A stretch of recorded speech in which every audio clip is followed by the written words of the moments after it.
मेरी बेटी की शादी थी और मैं कुछ दिनों की छुट्टी लेकर शादी के तमाम इंतजाम देख रहा था। उस दिन सफ़र से लौटकर मैं घर आया तो पत्नी ने आकर एक लिफाफा मुझे पकड़ा दिया। लिफाफा अनजान था, लेकिन प्रेषक का नाम देखकर मुझे एक आश्चर्यचकित जिज्ञासा हुई। अमर विश्वास, एक ऐसा नाम जिसे मिले बरसों बीत गए थे। मैंने लिफाफा खोला तो उसमें $1 लाख का चेक और एक चिट्ठी थी। इतनी बड़ी राशि, वह भी मेरे नाम पर। मैंने जल्दी से चिट्ठी खोली और एक सांस में ही सारा पत्र पढ़ डाला। पत्र किसी परिकथा की तरह मुझे अचंभित कर रहा था। लिखा था, आदरणीय सर, मैं एक छोटी सी भेंट आपको दे रहा हूँ। मुझे नहीं लगता कि आपके एहसानों का कर्ज मैं कभी उतार पाऊँगा।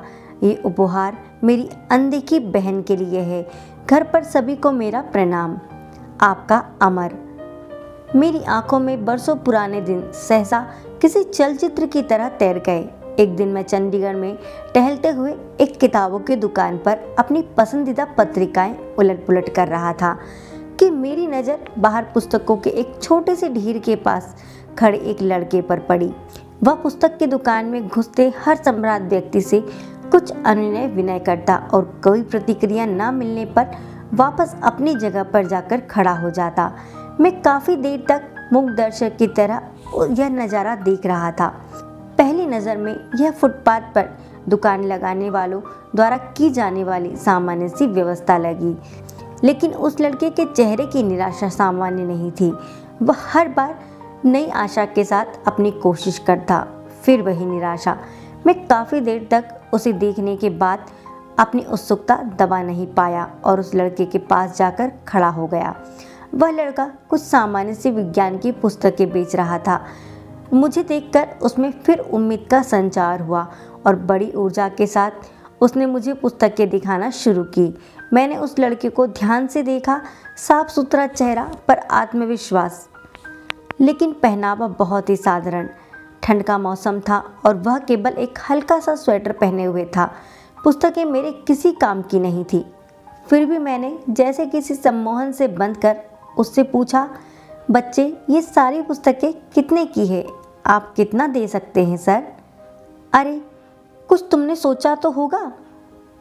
आप जो दे देंगे, लड़का थोड़ा निराश होकर बोला। तुम्हें कितना चाहिए? उस लड़के ने अब यह समझना शुरू कर दिया था कि मैं अपना समय उसके साथ गुजार रहा हूँ। 5,000 रुपये, वह लड़का कुछ कड़वाहट के साथ बोला। इन पुस्तकों का कोई 500 रुपये भी दे दे तो बहुत है। मैं उसे दुखी नहीं करना चाहता था, फिर भी अनायासी मुंह से निकल गया। अब उस लड़के का चेहरा देखने लायक था, जैसे ढेर सारी निराशा किसी ने उसके चेहरे पर उड़ेल दी हो। मुझे अब अपने कहे पर पछतावा हुआ।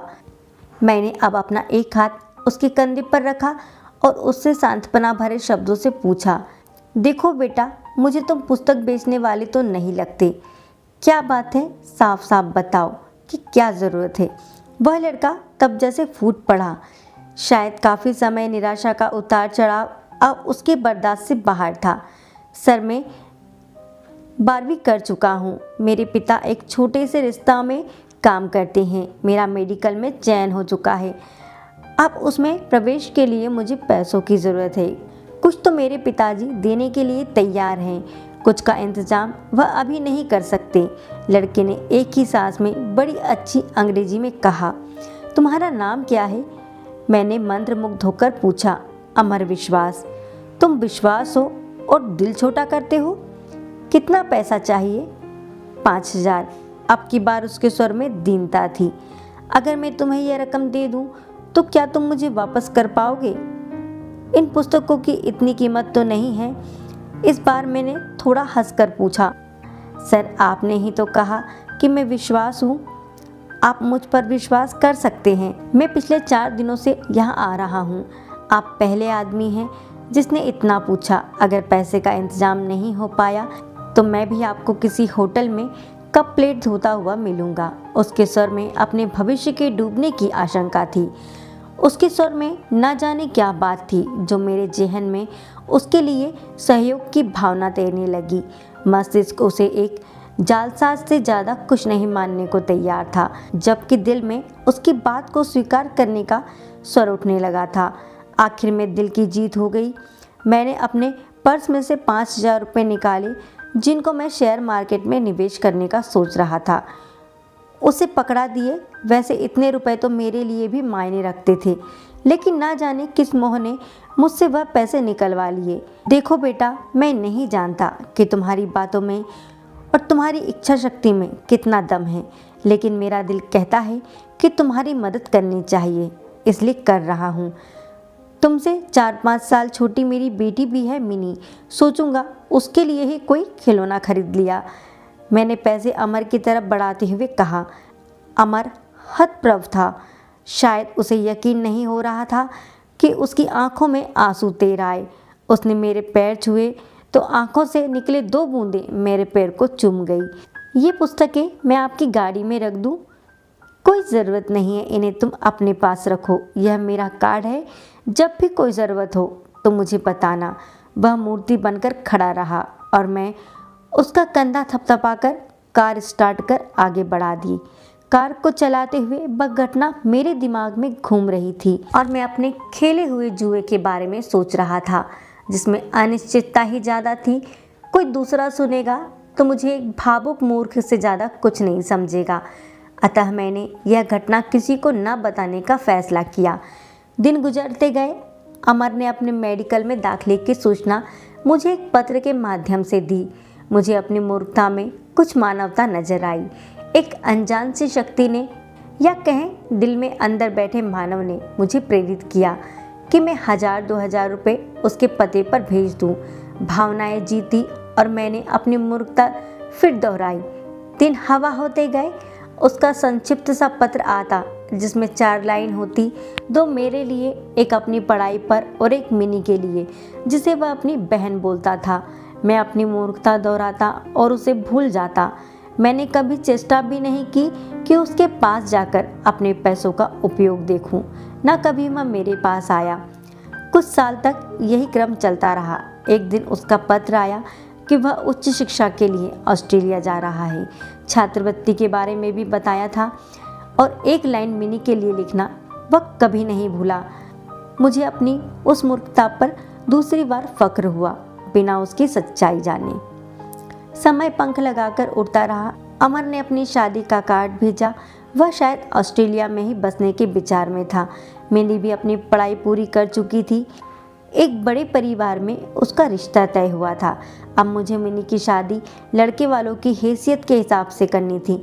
एक सरकारी उपक्रम का बड़ा अफसर कागजी शेर होता है। शादी के प्रबंध के लिए ढेर सारे पैसों का इंतजाम, उधेड़-बुन और अब वह चेक।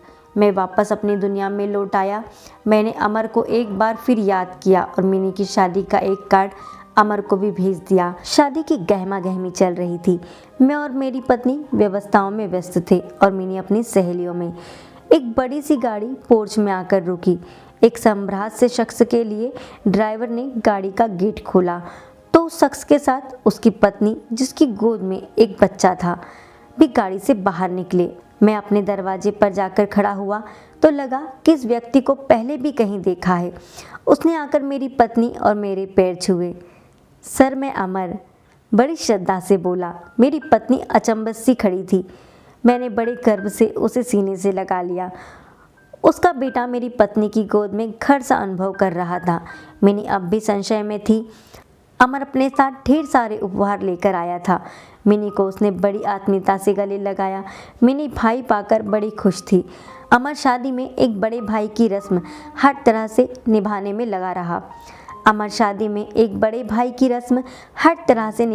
लगा रहा। उसने ना तो कोई बड़ी जिम्मेदारी मुझ पर डाली और ना ही मेरे चाहते हुए मुझे एक भी पैसा खर्च करने दिया। उसके भारत प्रवास के दिन जल्दी पंख लगाकर उड़ गए। इस बार अमर जब ऑस्ट्रेलिया वापस लौटा तो हवाई अड्डे पर उसको विदा करते हुए न केवल मेरी बल्कि मेरी पत्नी मिनी सभी की आंखें नम थीं। हवाई जहाज ऊंचा और ऊंचा आकाश को छूने चल दिया और उसके साथ साथ मेरा विश्वास भी आसमान छू रहा था। मैं अपनी मूर्खता पर एक बार फिर गर्वित था और सोच रहा था कि इस नश्वर संसार को चलाने वाला कोई भगवान नहीं, हमारा विश्वास ही है। दोस्तों, आपको ये कहानी कैसी लगी कमेंट में ज़रूर बताइएगा, और अगर आपको ये कहानी अच्छी लगी तो please like share and subscribe जरूर करें। जय हिंद, जय भारत। फिर मिलेंगे अगली कहानी के साथ दोस्तों। वंदे मातरम।